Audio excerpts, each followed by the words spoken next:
大家好，德國媒體援引德國羅伯特科赫研究所的數據，今年6月的熱浪導致德國多死亡了5100人。大家沒聽錯，是多死亡了5100人。大家可能不信，一波熱浪竟然在發達國家德國導致那麼多人死亡。其實不僅德國，法國也一樣，每次熱浪來襲都導致死亡加劇。同時，今年這波熱浪在德國多地突破了歷史記錄，於是導致大家哄搶空調，而其中大部分空調都是從中國進口的。而美的一款專門為歐洲市場開發的免安裝分體式空調極度搶手，價格高到離譜的5000歐元，折合人民幣近4萬元，而且都沒有貨。這段時間我一直在關注，因為我也想買一台，但是還是沒有貨。剛才我問了豆包，豆包說美的那款空調被炒到4500歐元，所以我說的沒誇張，因為之前我看到有的德國網站掛出了這款美的分體式空調的價格就是5000歐元。今天德國《每日鏡報》以中國空調為題，借題發揮，說中國空調大舉進攻歐洲是因為不公平競爭。現在咱們來看看該報道。酷暑之下空調緊缺，歐洲備受煎熬時，中國從中獲利。歐洲氣溫越來越高，這推高了中國空調的銷量。中國官方媒體由此得出佐證，離開中國就行不通。德國度過了本年度首批極端高溫天氣。據德國氣象局的數據，6月27日在薩克森安哈爾特州的一個小城測得41.8攝氏度，創下當地有史以來最高紀錄。氣象專家現已發出預警，7月中旬或將迎來新一輪大範圍熱浪。高溫對於老年人而言，不僅使人疲憊，有時還會奪走生命。羅伯特科赫研究所估算，截至6月底，德國因高溫死亡人數超過5000人。空調本可以改善現狀，借此挽救生命，但德國的空調普及率很低。比價平台 Verifox 委託開展了一項抽樣調研，2年前僅有19%的受訪者表示自己家裡裝有空調。舉例來說，在美國，90%民眾的家裡裝有空調。好的，德國知識點評下，對19%這個數字我表示嚴重懷疑，這個數據肯定高了。如果你在德國，你走出去幾乎看不見房子安裝了空調。據不同的數據來源，類似中國那種分體式空調，德國大概只有5%左右。但現在有些家庭買了那種簡易的移動式空調，如果連這種都算進去的話，可能有15%左右吧。但我在德國知道的人，家裡極少有空調，我想想應該都沒有。按德國的算法，如果連這種簡單的移動式空調都算進去的話，那我想中國家庭擁有的空調比例絕對超過100%了，因為有的家庭有好幾台呢，而且是分體式空調。好的，我們繼續往下。德國人越是飽受酷暑折磨，制冷設備在德國就越受歡迎。近幾周，經銷商反饋市場需求空前旺盛，物美價廉的中國空調格外搶手。中國生產商在全歐洲創下銷量新高。例如，來自中國南方佛山的美的集團，預計剛剛結束的第2季度營業額上漲20%。總部位於青島的海爾同樣預測銷售額實現2位數增長。中國官方媒體也關注到這件事，並巧妙地將它與當下中歐貿易爭端聯繫起來。官方通訊社新華社前不久得意地表示，歐洲飽受熱浪折磨之際，中國制造的空調銷量十分火爆。黨報《人民日報》將這場熱銷歸結為一個簡單事實：中歐之間的經貿合作從根本上惠及雙方。該報幾天前刊發了此觀點。這一現象傳遞出的深層信息是，歐洲政客抱怨來自中國的競爭加劇，擠占本土廠商生存空間，但歐洲大陸反倒應該為中國物美價廉的商品感到慶幸。當然，歐盟批評中國貿易政策時，並不僅僅盯着空調領域。歐洲抱怨中國巨額貿易順差，如今每天大約增加10億歐元。汽車製造、機械工程、化工、航空航天眾多行業均受此影響。是需求還是不公平競爭？中國將自身日益增強的市場優勢歸因於歐洲消費者的需求以及產品強勁競爭力。歐盟則認為這屬於不公平競爭。歐方觀點是，中國政府對部分行業高額補貼，造成產能過剩，過剩產品繼而湧入歐洲市場。好的，德國之士點評，所謂產能過剩，其實呢就是西方自己技不如人時使用的話語術。幾十年來，德國汽車霸榜中國，他們自己說過產能過剩嗎？既然今天中國產品能融入歐洲市場，而且像空調這類產品根本就賣斷貨，供不應求，而且歐洲人民屁顛的搶着買呢，而中國根本沒有強迫你歐洲人買，這正好說明歐洲人迫切需要中國產品，你有需求我才能賣給你，你們說是不是這個邏輯？從這點來說，永遠不要低估了西方人的無恥與不要臉。好的，我們再往下。為了緩解這場第二次中國衝擊，中歐雙方代表計劃在10月前就具體措施開展談判。第一步是建立貿易流向監管機制。不過，歐洲方面並不想像美國總統特朗普那樣挑起關稅大戰。下面這段是摘自《人民日報》的原文。當本土企業無法滿足貼合消費者實際需求、價格親民的中國產品，自然就成為優先選擇。中國方面則認為，問題根源在於歐洲自身競爭力不足。人民日報分析稱，空調這個例子表明，問題並非來自中國的競爭，而是歐洲本土工業基礎設施落後，產品研發進展遲緩。該報刊還這樣表述，當本土生產商無法滿足市場需求時，貼合消費者實際需求、價格實惠的中國產品自然就成了優先選擇。歐盟深陷意識形態層面的對立爭執，民眾卻渴求產自中國的空調產品。中國互聯網裡流傳着 AI 生成圖片，歐盟委員會主席烏爾蘇拉·馮德萊恩在辦公室裡吹着美的空調送來的冷風。德國知識補充一下，雖然是 AI 生成的圖片，但是在歐洲確有其事。本頻道也做過一期節目，叫做《歐盟存在空調種姓制度》。那個例子就是歐盟總部大樓裡1到7層的空調關閉，8到13層才開放空調。馮德萊恩就在13層上，自己可以舒舒服服地吹着空調，而那些低級一些的歐盟工作人員卻只能忍受熱浪，而歐洲普通老百姓就更不用說了。好的，繼續往下。還有網友轉發歐洲人平生第一次安裝空調的新聞，並感慨，就像我們先輩第一次見到汽車一樣。一位微博用戶這樣寫道：根據中國國家統計局數據，中國每戶家庭平均擁有 1.5 台空調。在許多中國人眼裡，飽受酷暑煎熬的歐洲顯得十分落後。我們接着看看網民評論吧。此類非政治話題，我希望評論區正常一些。評論按時間先後進行翻譯啊。第一條評論：在中國，這類設備同樣被當作性價比很高的取暖方案，也就是價格實惠的空氣能熱泵。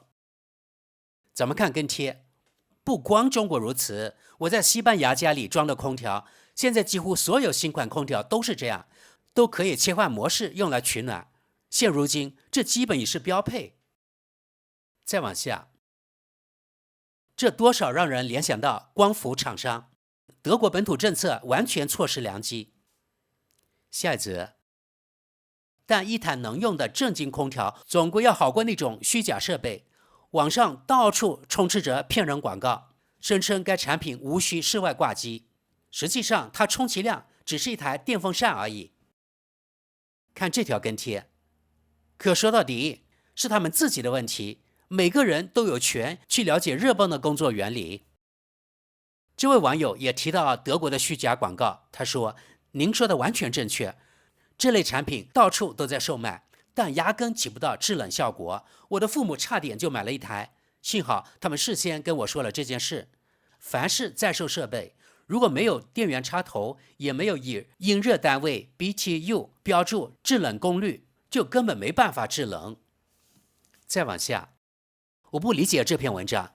市場自有調節作用，德國本土廠商產品定價高昂，尤其現在各項開銷都上漲，而且我們未來的收入還會縮水。如果德國政府或是歐盟想要深化內部市場建設，就必須拿出對應的舉措，而不是削減養老金。在當下成本走高的情況下，僅僅把社保繳費標準維持1-2年不變。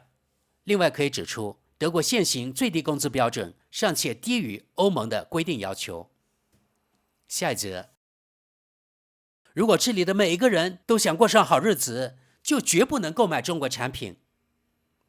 下一則，很遺憾，離開中國就行不通這句話完全說中了事實。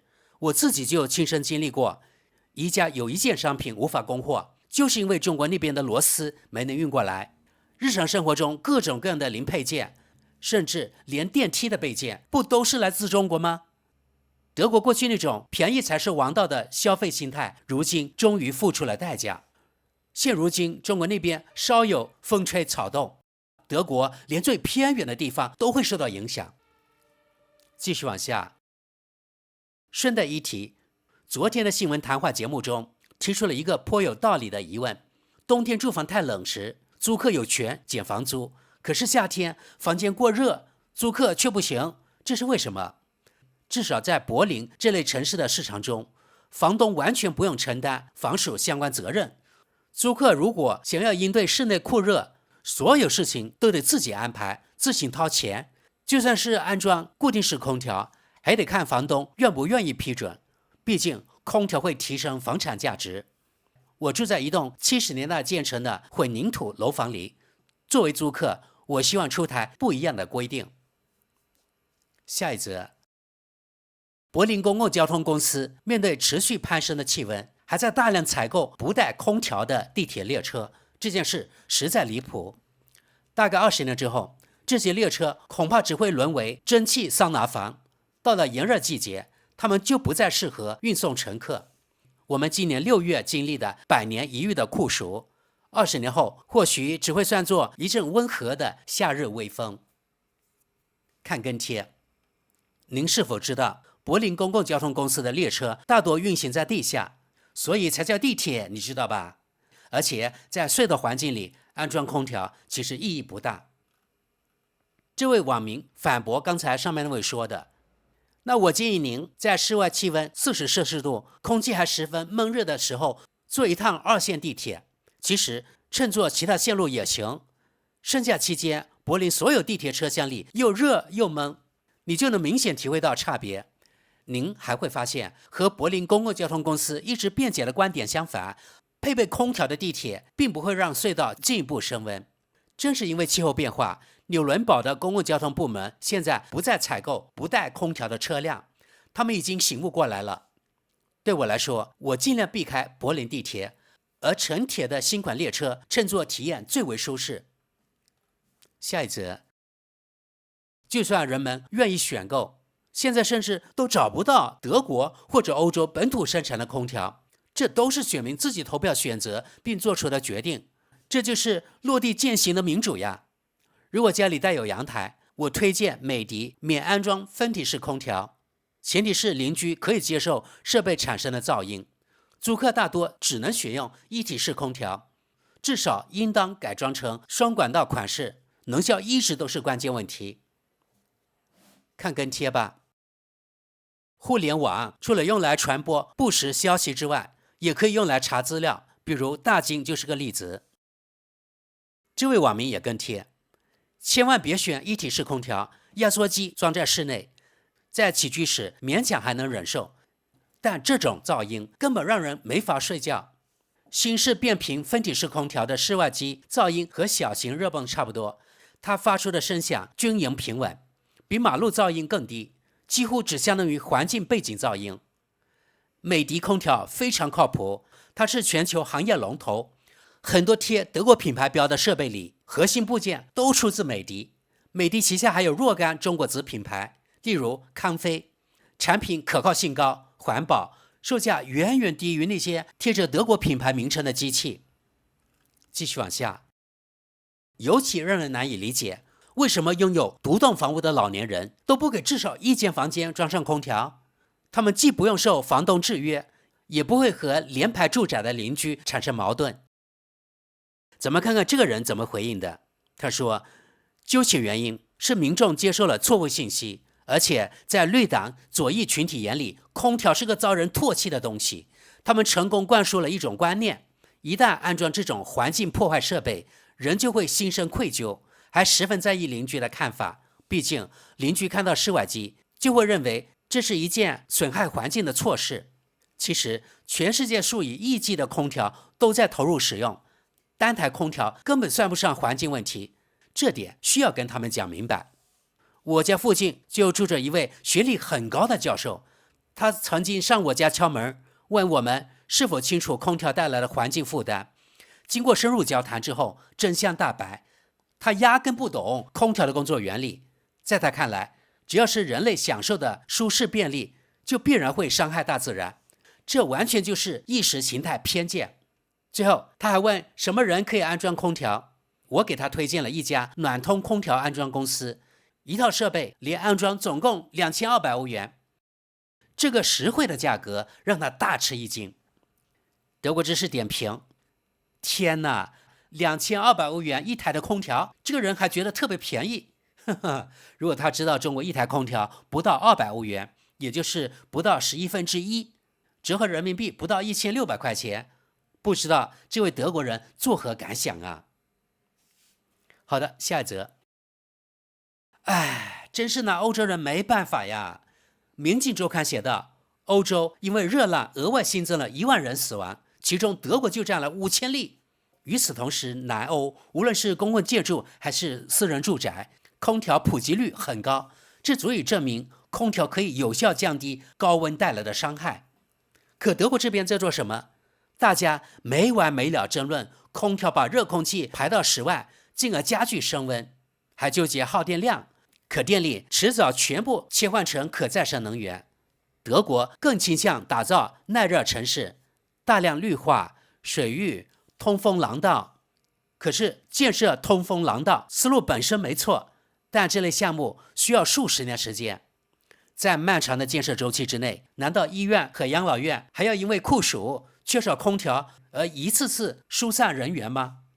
倘若7月中旬再來一輪高溫穹頂天氣，耐熱城市建設規劃甚至還沒啟動，可空調一經啟用，從第1分鐘起就發揮作用。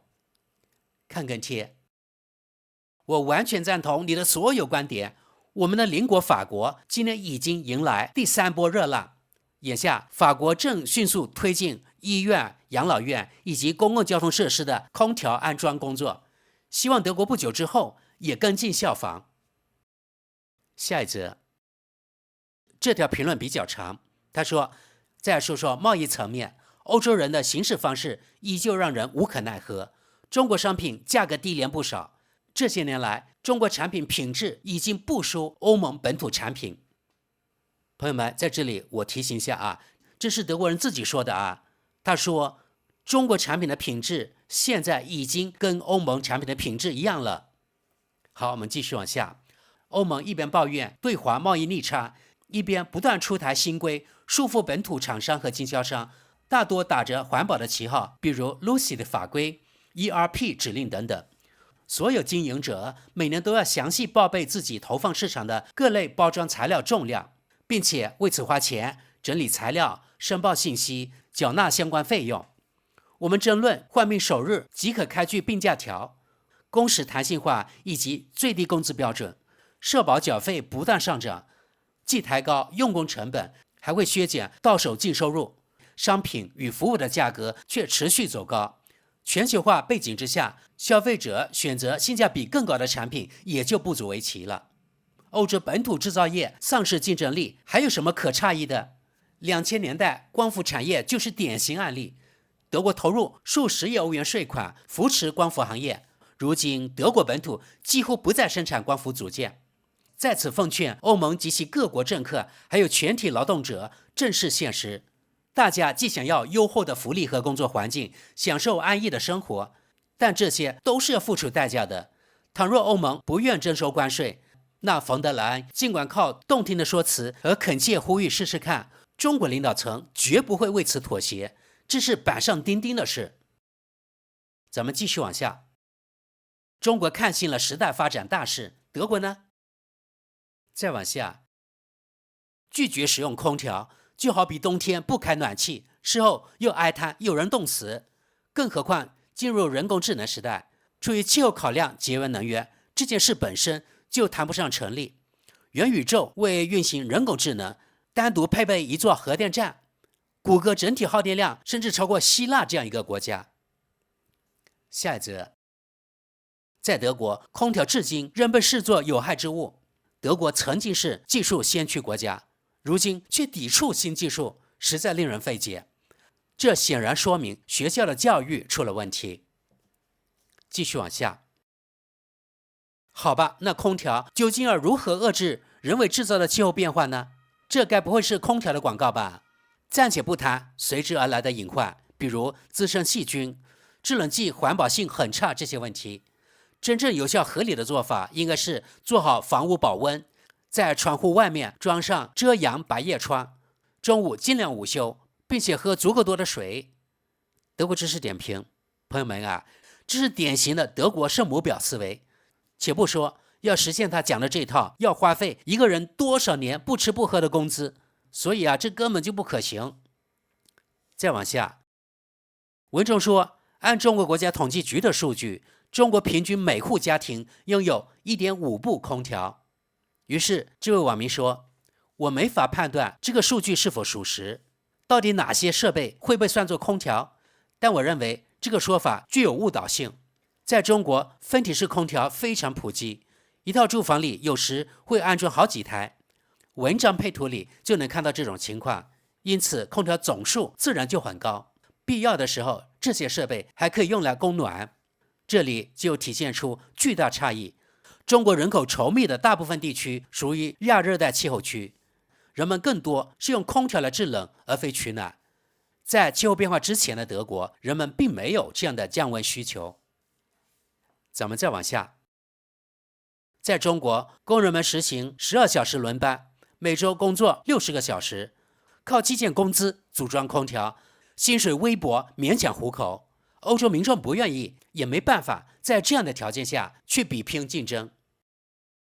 好的，咱們看最後一條評論：身體健康的人尚能扛一扛酷暑，但住院患者和養老院的老人實在讓我心疼。可說到底，這都是我們自作自受。大家買車一味追求大尺寸，休假時還熱衷於多次遠途出遊，人們一直都是如此。依我看來，現在該出手遏制這種毫無節制的肆意揮霍了。好的，各位朋友，本期節目到此結束了。誰會想到，自稱富裕的德國竟然裝空調都成了難題？哎，作為在德國生活的我，實地感受很真實。從這點來說，我同意，真的太難了。